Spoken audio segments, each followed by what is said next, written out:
Okay, why don't we go ahead and get started. Welcome back, everybody. Thanks for coming back this morning. We now have a panel that's going to be moderated by Andrew Ferguson, the author of a great new book called Why Jury Duty Matters. That's NYU Press, for those of you who were wondering. So I'll turn over to you, Andrew. Thank you very much. Welcome back. Oh, very nice. I didn't pay her for that. Today's session is about, or this morning's session is about jurors as participants in democracy. And I think if we learned anything about yesterday's session is that there's not enough time for the excellent and wonderful discussions after these papers. So without further ado, I'm going to introduce the first of our presenters, Robert Burns, Professor of Law, Northwestern University School of Law. I would commend to you, especially the students who may not know this, his book on the death of the American trial. It is certainly eye-opening and worth reading. He is presenting a paper on the jury as a political institution, an internal perspective. We look forward to it.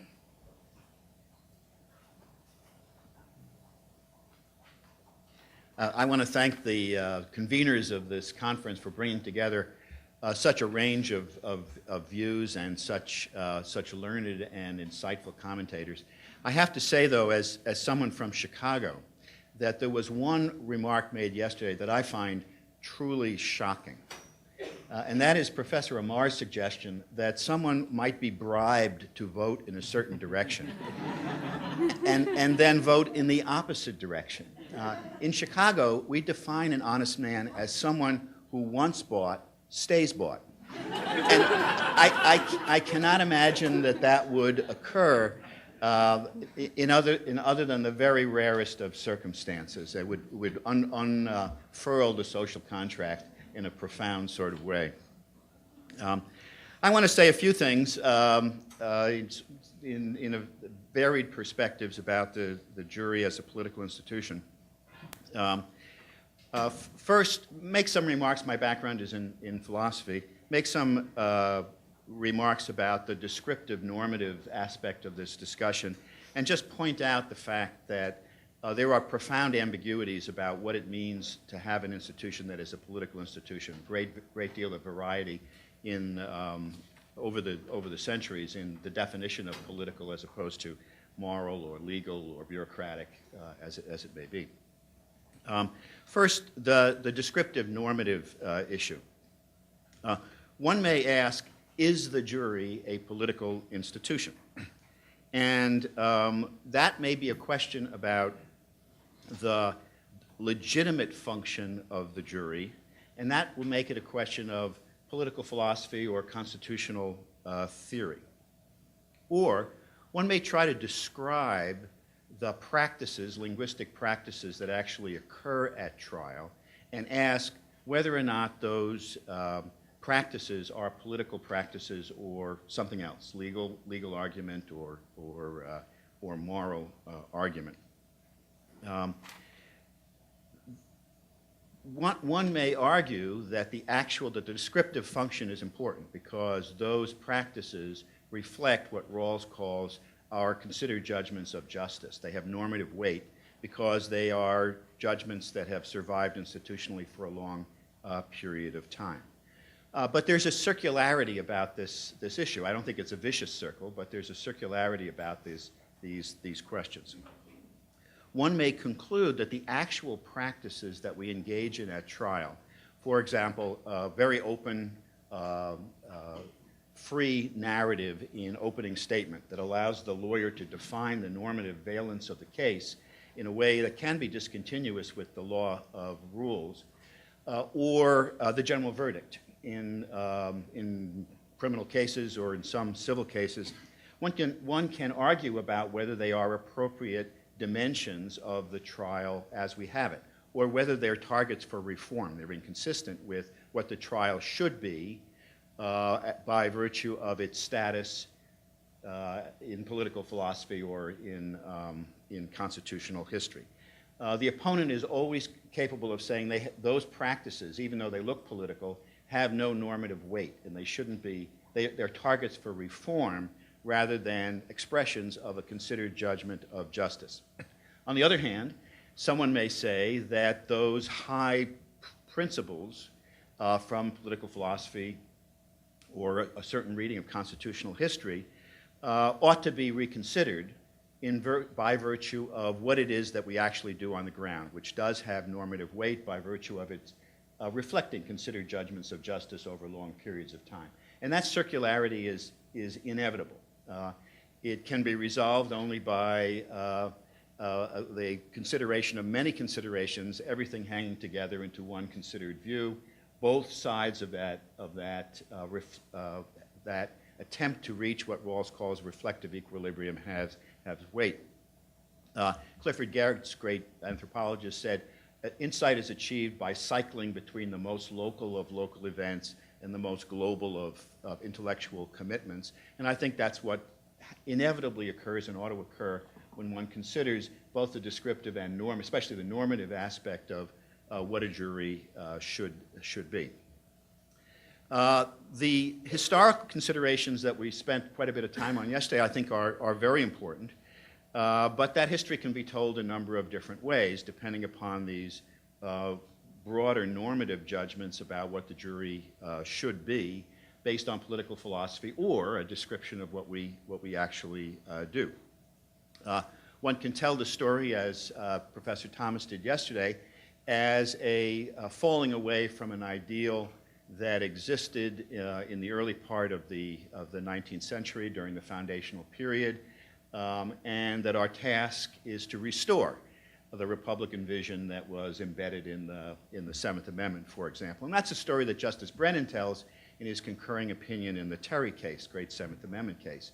Basically, we need to reach back to that normative vision of the founders in order to prevent ourselves from going down the road to a purely instrumental view of institutions today.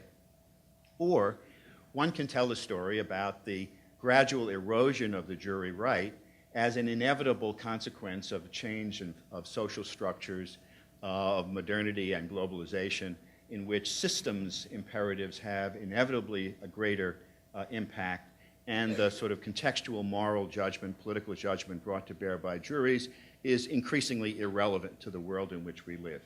And those stories both have, those historical stories, both have normative and descriptive aspects. Secondly, there are ambiguities about what it means to call an institution political. Theorists have contrasted that to the moral dimension. Sometimes these are substantive nouns, the political, the moral, the legal, the bureaucratic, and tremendous dispute about where those lines are and whether or not there are overlap among those perspectives.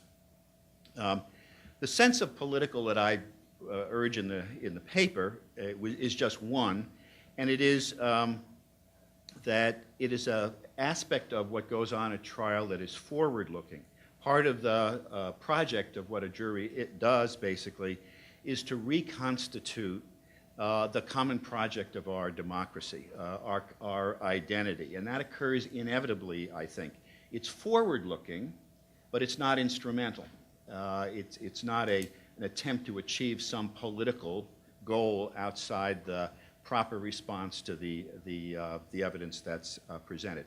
And I think it shows up in jury deliberations in phrases like, I don't want to be the kind of person that, or I don't want to belong to a country which does the kind of thing that the alternative presents. Those are invocations of a political identity that may go beyond the meaning of the law of rules. And political in that sense is in tension with what we sometimes call formal justice, or what Aristotle calls commutative justice, restoring someone to a legitimate status quo ante. In that, it claims that not all of the norms that a jury invokes at trial are derived from the law of rules. They're derived from other sources. And so the trial is, as I've argued, a hybrid institution involving various sources of norms, but ultimately the jury's task is to decide what is most important about the case in any particular case.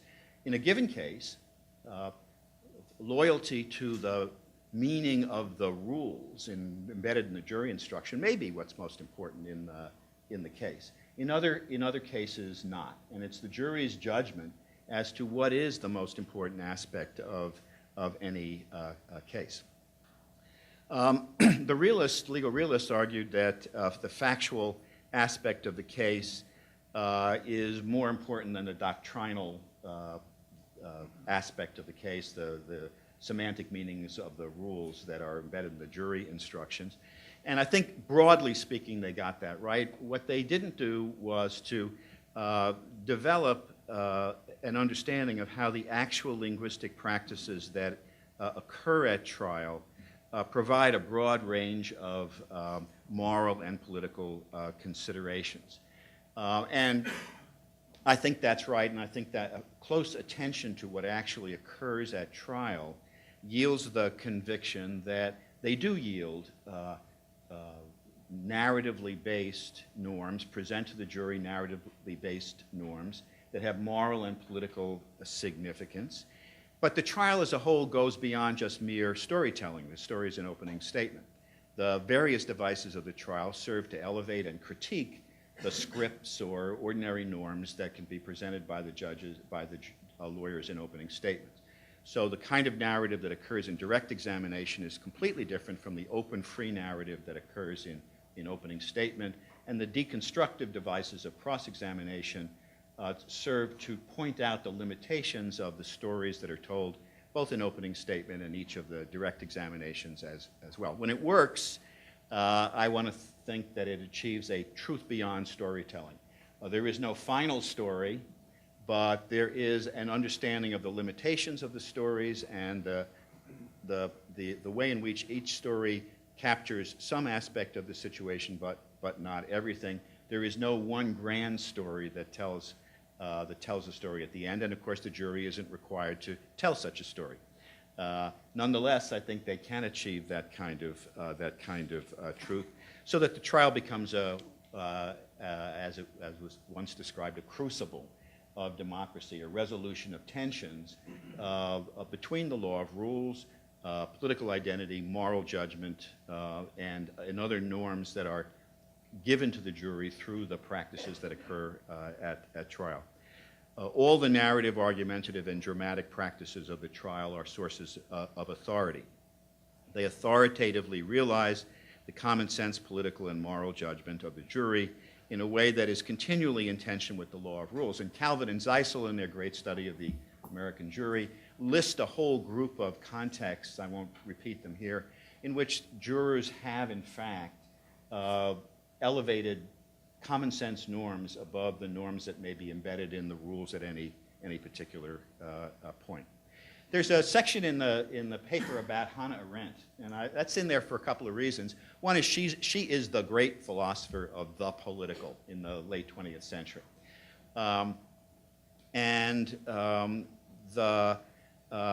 She is a philosopher who relies upon and argues for very sharp distinctions between the moral world, the legal world, the political world.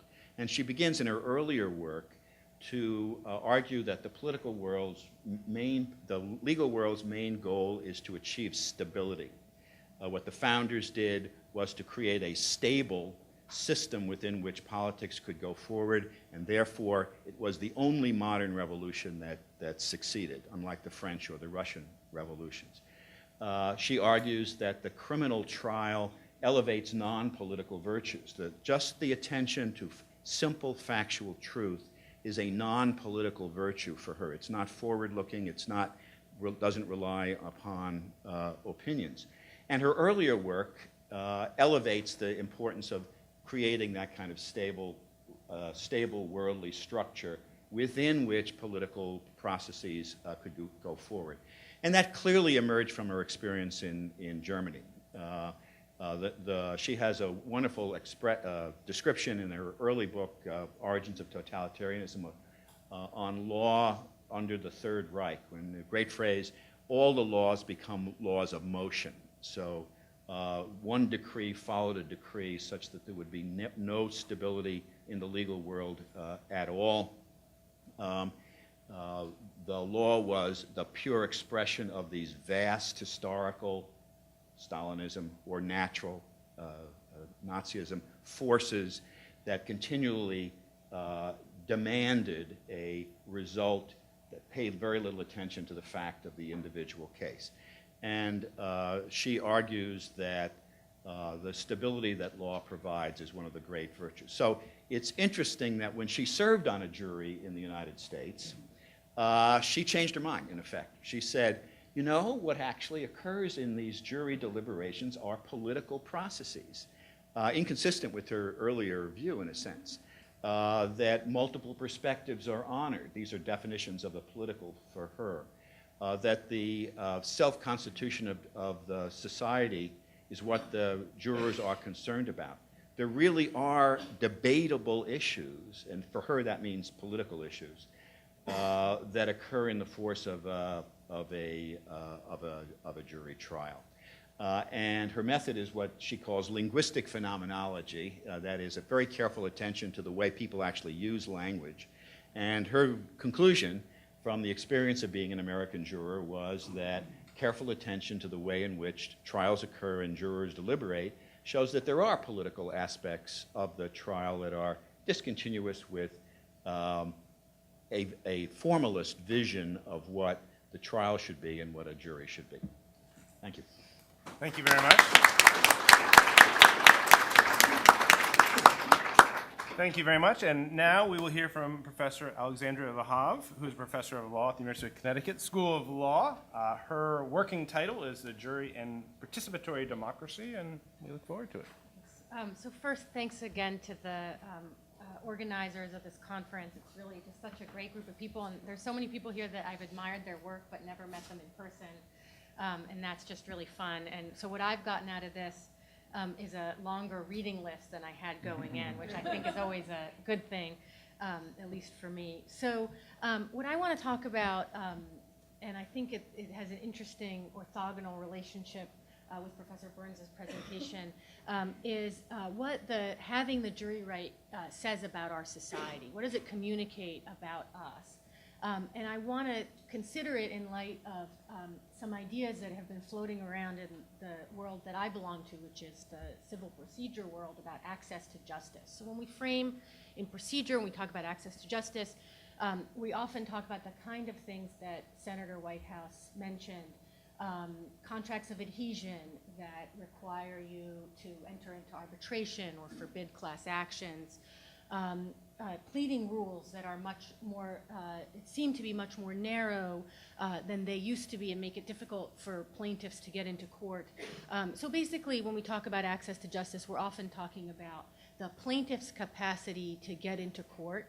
And sometimes, as in a recent very interesting article by Alex Stein and Gideon Parchamovsky about a defendant's capacity to defend themselves given the cost of litigation. So those are the kind of things that we often talk about when we talk about access to justice. But I want to take a different approach to the idea of access to justice, which is to think about the role that the jury has in that regard, not plaintiffs getting access to the jury, but the jury's existence in the system. And I want to suggest that the jury right represents a commitment to two ideas. And before I even say the ideas, I just want to warn you, you're immediately going to think, but that's not actually what is reflected in the lived reality of our society. I'm not going to necessarily disagree with you on that, but just because something happens to be not that great about our society doesn't mean that we should jettison the idea. So keep an open mind if you can. And I was going to call these moral commitments, but Professor Burns makes me think that he's going to maybe tell me what kind of commitments they are. They might be political commitments, and I need to think more deeply about that question. So one commitment is the commitment to accessible law, a law that we can actually understand what it is and maybe find out what it is. And the other is equal respect for citizens who are not experts, right, who aren't judges. I think the jury stands for those two ideas in our society. So I want to talk about that through two arguments in favor of the jury. These arguments are very old, but they're also new, and so I think in our moment in history, they also remain relevant. One is the argument that the jury is about self-government, and the other is that the jury is a bulwark against bias and corruption. So first, self-government. There are two arguments about why the jury supports our ideas about self-government. The first is that that service on the jury educates jurors. Now, one interesting thing about educating jurors is that, well, you say, well, yeah, but you're sitting on one case, you're going to learn about, some aspect of slip and fall or contract law or whatever it is, but you're not getting a very broad slice of the law. That is, a juror who sat on a jury for 2 days, even if they got to see a trial and the case didn't settle, they are not going to know nearly as much about law as a first-year law student would, right? Because they've only had a couple days of training in it. And so are they really being educated in it? And I think what they mean by education is really that you get to see the court system from the inside. So rather than coming to the court as a petitioner, as asking for something, you're seeing the court system, how it operates as a participant in the decision-making process. And one of the ways that you can get educated when you serve on a jury, it seems to me, and every year I ask my students, have you ever served on a jury? And they tell me a little bit about their experiences. Sometimes jurors are disgusted by what they see. And not always. Often they really enjoy the experience and get a lot out of it. But sometimes they're offended by what they see. But that is also educational. That is the thing that you saw in the court that offended you.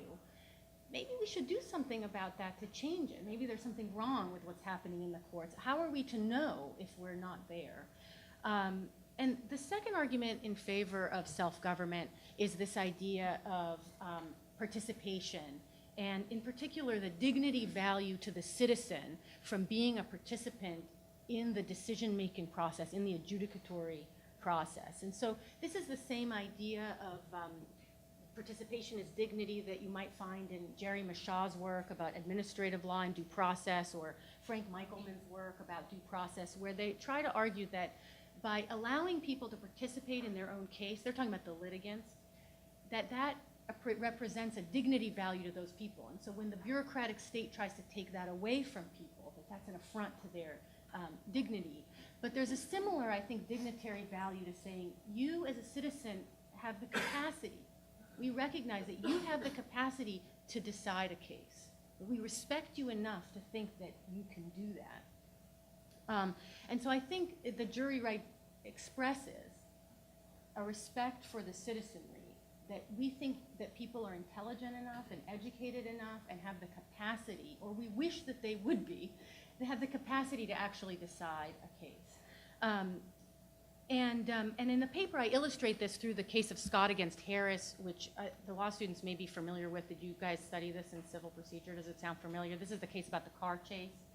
And so there's a car chase, and the police, in order to stop the person who's trying to escape, they bump the back bumper of his car. The car veers off the road, it crashes, and he ends up paralyzed from the neck down. And the question is that a reasonable action on the part of the police officer? The question in the case is, who gets to decide that? And what I want to suggest to you is that even if, I'm not saying this is the case, but even if it were true that a judge and a jury would decide it the same way, we still might want a jury to decide it. That is, we still might want, as a matter of self-government, citizens to say what's reasonable, citizens to be the ones to say what's reasonable.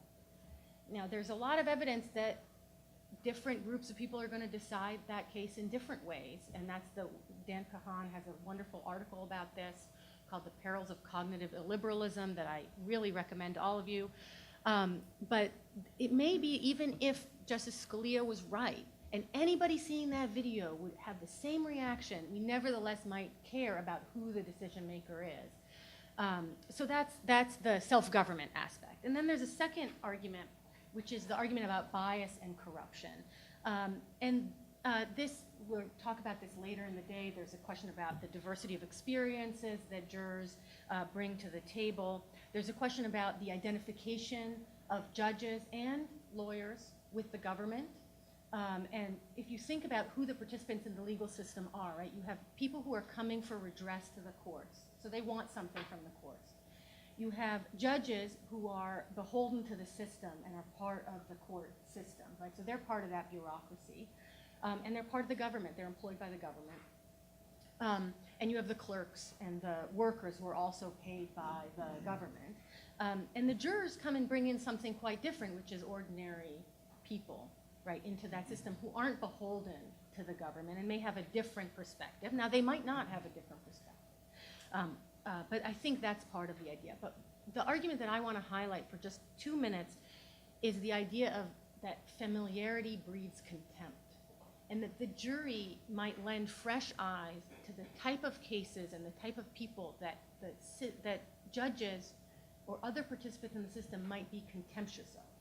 And the case that I use in the paper to illustrate this, although there are others, is Turner against Rogers, which some of you may also have read in your civil procedure class. That case came up to the Supreme Court as a case that was asking about whether we should have something called civil Gideon. That is, should people going into the court system who are indigent in civil cases be entitled to a lawyer ever? And if ever, in what specific circumstances? So Mr. Turner was not, let us say, the best fellow. He had been before the court. This was his 5th time coming before the court on a child. I lost my train of thought, but for paying child support. So he hadn't paid his child support again and again and again. He'd been held in contempt again and again and again. And here he is on his 5th time, and he comes before the court, and he inartfully says to the court, "Look, I've been addicted to meth, and I hurt my back, and I wasn't able to work, and that's why I have no money to pay the child support." And the court says, the court is offended by this, and does not ask, although the law requires, right, the judge does not ask what Mr. Turner's financial capacity to pay the child support is. And there's a form that the judge is supposed to fill out where they write what is their financial situation. And the judge doesn't fill out that form, just leaves it blank.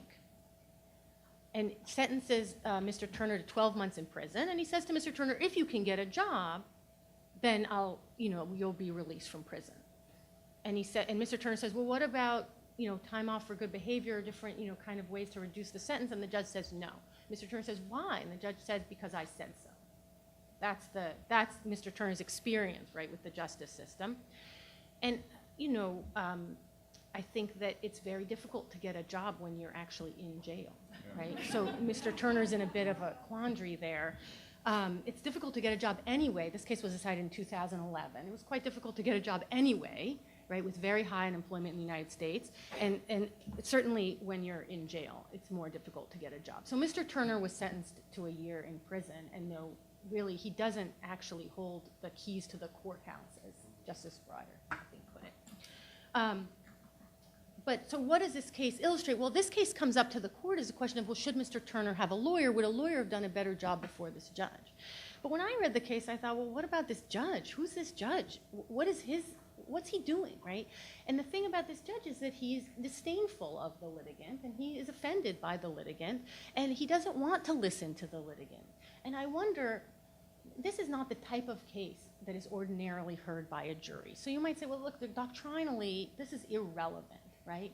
But it is relevant in the sense that one of the things that the jury does, and maybe the trial judge in the room will disagree with me, right? But one of the things that the jury does is it creates an automatic set of witnesses to what goes on in the justice system. And when I hear trial judges talking about their experience, they care about the jury having a good experience in the judicial system. And they want the jury to walk out feeling that justice has been done in the courtroom, in a broad sense of what that means. And that has a disciplining effect. Now, you could do that in other ways. You could have witnesses, citizens come into the jury and watch what happens. And I've heard of a program in New Haven, actually, that does that, where ordinary people will come and support certain kinds of litigants and be there to watch what happens, right? Sometimes having a witness changes the way people act. But the jury, I want to suggest to you, may have that kind of effect against that kind of corruption. So the kind of corruption that has to do with a deep familiarity with the kind of the kind of familiarity with litigants that breeds contempt of the litigants, right? And even if the litigant we may think is not the greatest person, we still want the justice system to treat them with equal concern and respect. So those are the two arguments. And so I think overall, just to step back, what I want to suggest is that the jury represents a faith that we have, that our citizenry is sufficiently intelligent and sufficiently rational and has a capacity to decide cases, and that law ought to be sufficiently accessible so that the jurors can be educated, right, that they have the K through 12 education that enables them to be educated by experts, by judges in order to decide cases. Now, I'm not saying we do a great job of it right now, but I do want to suggest that that's the underlying theory that drives why we might be committed to a jury right, even if we may find it otherwise somewhat inefficient and maybe not the fastest or the easiest way to decide cases. Thank you very much. Thank you.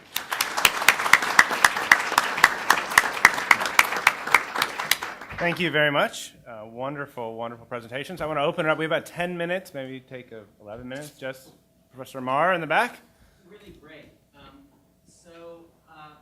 In thinking about distinctions, political versus the bureaucratic or the more, I approach this from a curricular perspective, in part.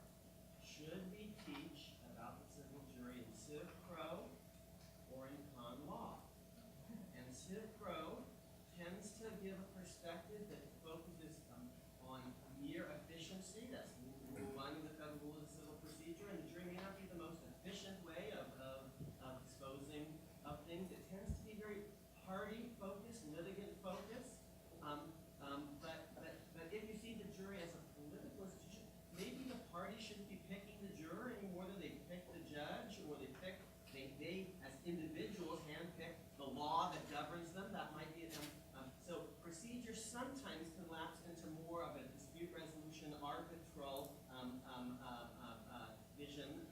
If you teach it in con law, and one other thing about teaching it in civil procedure, we basically segment the thing. We sever off the civil jury from the criminal jury and the grand jury. We are less likely to make analogies between the jury and the legislature. We're less likely to focus on, since you mentioned Hannah Arendt, I'll give you Hannah Pitkin.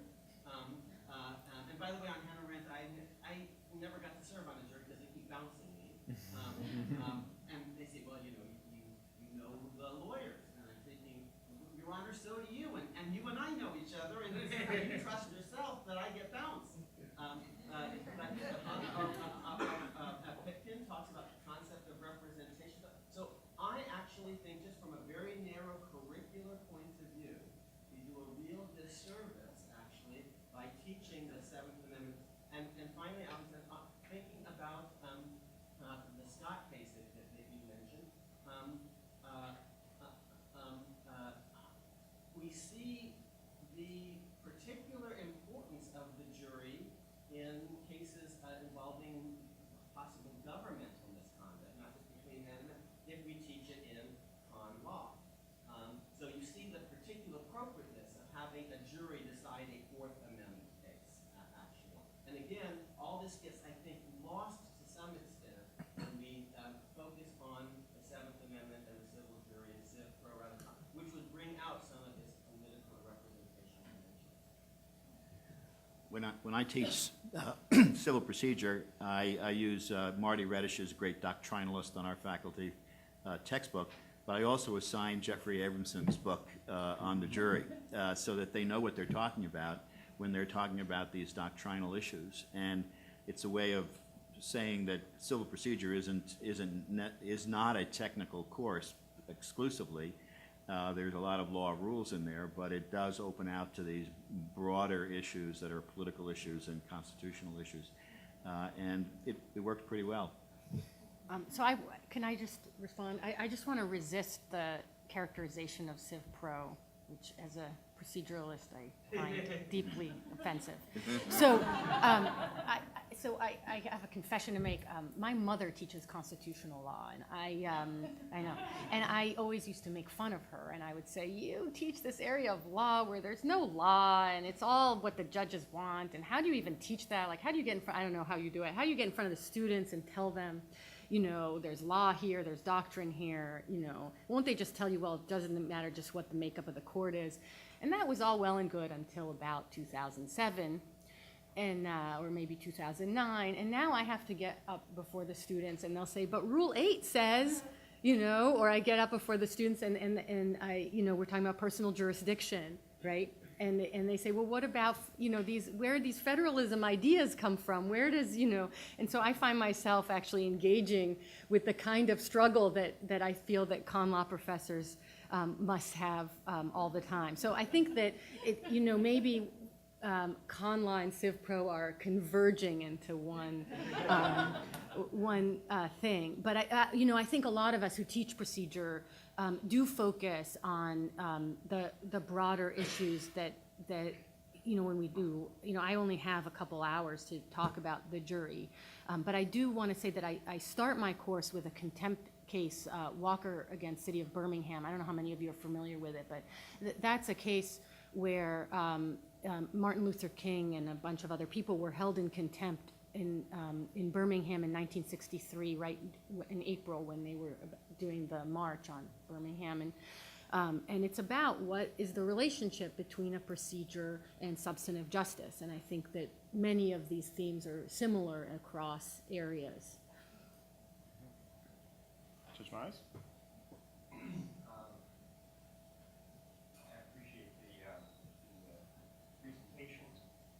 One of the ways that I think we make it difficult for the jury to exercise their political function is we in the legal profession, especially trial lawyers and judges, think that the adversarial component of trial is more important than the educational one.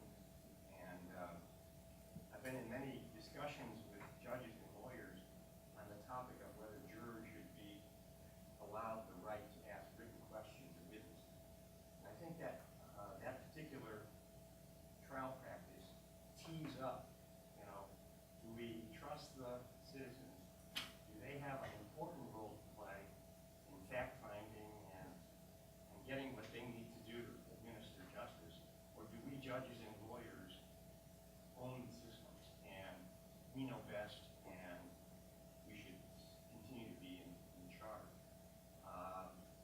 I'd like to see the Academy in your writings and future writings kind of address that practicality and perhaps justify for we judges and lawyers who believe in empowering the jury. We need some more fuel to win that argument. As a former trial lawyer who resisted those questions because the jurors would always ask the one question you had purposely designed your trial strategy to avoid, I understand the concerns, but I also think as we try to define what is the identity of the jury, what jurors do, you have to wrestle with that, and depending on your answer, it might come out. Yeah, when I think of, you know, especially the law students in the room, imagine that I taught you Civ Pro, but I didn't let you take any notes, right? And then I tested you at the end.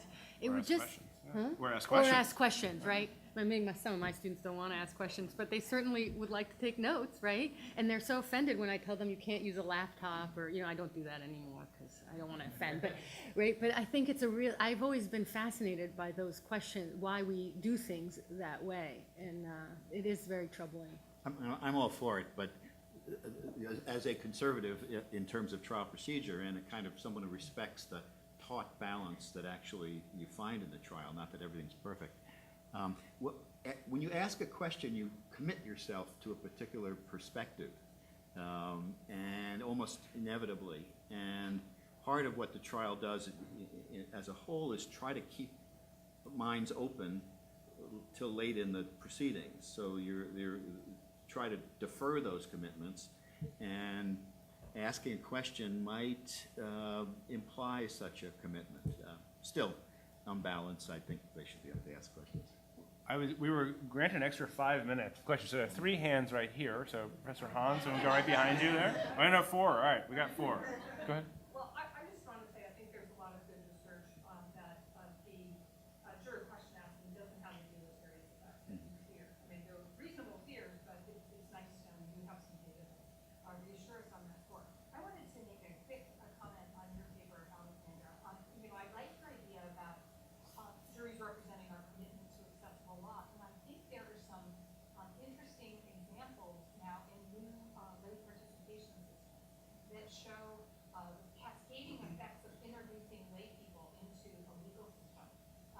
For example, in Japan, when they introduced a number of years ago lay participation in a mixed court system, this was preceded by this wholesale change, a fascinating change in many, many different ways. There were educational programs. Schools changed to now focus on the legal system. Something that had really been hidden before now became much more, I won't say totally transparent, but at least more visible, as the government really thought very carefully about how they were going to bring people on board so that they would be ready to participate in the lay participation system. And so mock tribunals in different cities that volunteer judges and volunteer citizens participated in, movie stars and film companies kind of ramping up educational efforts through media, lots of different ways that they try to get people ready and accepting of their roles. I think actually it's a nice compliment to the kind of analysis that you have to look at what happens when you plop a new system into a country. And I think it supports your point. And we should do it here too. I'm not sure we'll borrow your ideas. Professor Burns, I'm reading some of your other papers. Help me catalyze an idea that I had. I want to make it clear. I think that the existence of the jury in our system is a profound signal about what we decided we want the law to be. That we want the law to be accessible in the sense that you talked about, and not simply a set of rules that you could apply by a complex computer program. And the importance of narrative in that structure, I think, is huge. And I want to say that I've made the point, the great unpopularity before a bunch of $1,000 an hour Washington lawyers who say when they complain that the jury can't understand their cases, it's that it's actually their failure in the ability to construct an understandable narrative, because that is the compelling point about our law, that the citizenry needs to be capable of it, and your job as a lawyer is to make that translation. Yeah, I think that's right, and I think that it'll be a shame when we have no more Daniel Websters, someone who cannot address a democratic jury in a language that is accessible to the jury, and I think that's exactly right. We have wanted our law to be accessible in that sort of way, and we want the definition of law to include those narrative resources that occur at argumentative resources that occur at trial. And I could see why $1,000 an hour lawyers from Washington might be more comfortable in a system that is more an expert-driven scholasticism, in which they are the priests of a language that is not accessible to the people. 1 and then 2. So, this question is primarily for Alexandra. I agree with your notion that a big part of rationale for the jury is our sense that, we believe ordinary people are competent to make decisions and should make them. I guess the question I have is sort of, what's the limit of that principle? So, for instance, ancient Athenian democracy, not just juries, but a wide range of functions of government were conducted by essentially randomly selected members of the citizen class.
So that's a great question, but I'm wondering if it's so big, you know, that maybe we should have all the questions and in the 1 minute that we Sure, have left, and sure. I'll talk to you after.